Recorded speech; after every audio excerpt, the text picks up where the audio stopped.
उभाटा गट हा मग सोनिया गांधींचा पक्ष आहे का? उभाटा गट हे राहुल गांधींची चाटुगिरी करून मिळवलेला पक्ष आहे, हा माझा थेट आरोप आहे। ज्या पद्धतीनं काँग्रेसचा अजेंडा पुढे रेटण्याचं काम संजय राऊतांच्या माध्यमातून केलं जात आहे, उद्धवजी ठाकरेंच्या माध्यमातून केलं जात आहे, आदित्य ठाकरेंच्या माध्यमातून केलं जात आहे, याचा अर्थ उभाटा गट हा सोनिया गांधींचा गट आहे आणि राहुल गांधींचा गट आहे।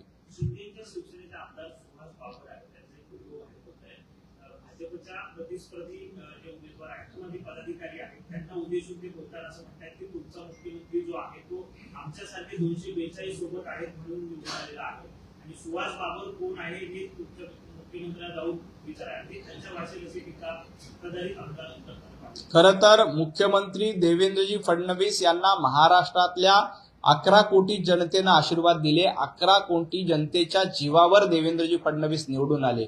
आमच्यामुळे आले, तुमच्यामुळे आले असं बोलण्याचा अधिकार कुठल्याही आमदाराला नाही। मी तो व्हिडिओ बघितला नाही, व्हिडिओ बघून त्याबद्दलचं उत्तर देतो।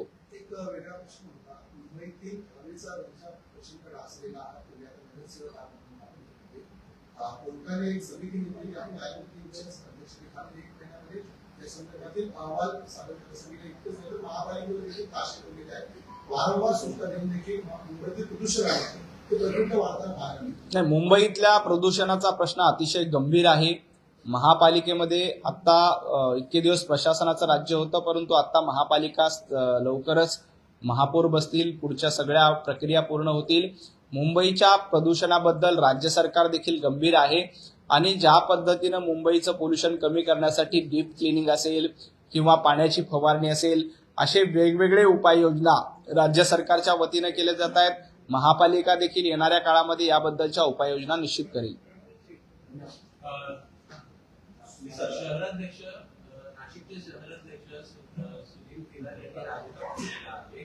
त्यांचं असं म्हणणं आहे की महापौर आणि उपमहापौर पदासंदर्भात कुठे मला विचारात घेणार आहे, त्यामुळे त्यांच्याकडनं राजीनामा दिलेला आहे। कुठेतरी नाराजी नाट्य हे नाशिक असेल किंवा इतर महापालिकांमध्ये घडताना दिसत आहे। अजिबात नाराजी नाट्य नाही। एखादा कार्यकर्ता, एखादा नेता नाराज होतो, तो पक्षाच्या प्लॅटफॉर्मवर येतो, बोलतो, त्यानंतर त्याची नाराजी दूर होते।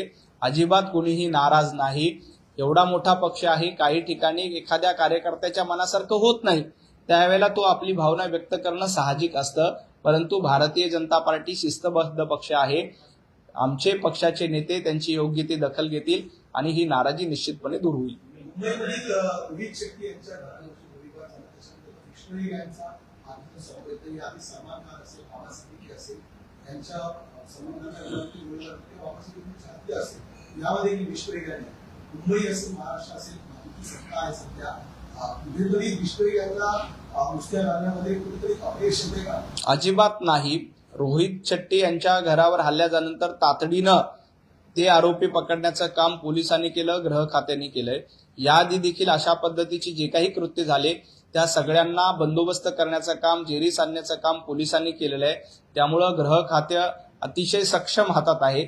देवेंद्रजी यांच्याकडे गृह खात्याचा जबाबदार आहे, यांच्याकडे गृह खात्याचा कारभार आहे आणि या प्रकरणामध्ये कुणीही असेल, विष्णू गँग असेल किंवा अन्य कोणी असेल, याचा तपास पोलीस चौकशी करतील आणि चौकशीतून जो कोणी दोषी असतील त्यांच्यावर कारवाई केली जाईल।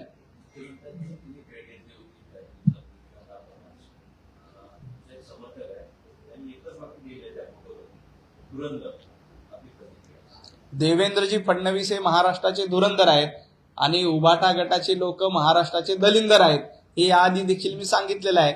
देवाभाऊ हे सातत्यानं धुरंदरासारखं नेतृत्व करतायत, आपला पक्ष वाढवला, आपल्या मित्रांचा पक्ष वाढवला आणि जे रहमान डकेत महाराष्ट्रावर डाका टाळण्याचं काम करत होते, 2.5 वर्ष महाराष्ट्रामध्ये डाका टाकून लुटण्याचं काम रहमान डकेत सारख्या माणसाच्या माध्यमातून काही पक्ष जाणीवपूर्वक करत होते। मी त्यांचं नाव घेत नाही, पण 100 कोटी वसुली ही रहमान डकेतच्या कारभारासारखीच होती। ही 100 कोटी वसुली स्थगित करण्याचं काम धुरंधर असलेल्या देवाभाऊंच्या नेतृत्वात झालं। त्यामुळं देवाभाऊ धुरंधर आहेत, तर उभाटा गट हा दलिंदर आहे। पराभव केला होता। अजित पवारांना बारामती विधानसभेमध्ये पराभव करायचा, यासाठी रोहित पवारांनी काय काय तयारी केली होती, अजित पवारांना बारामती विधानसभेलाच पाडायचं, ही तयारी राष्ट्रवादी शरद पवार गटाने कशी केली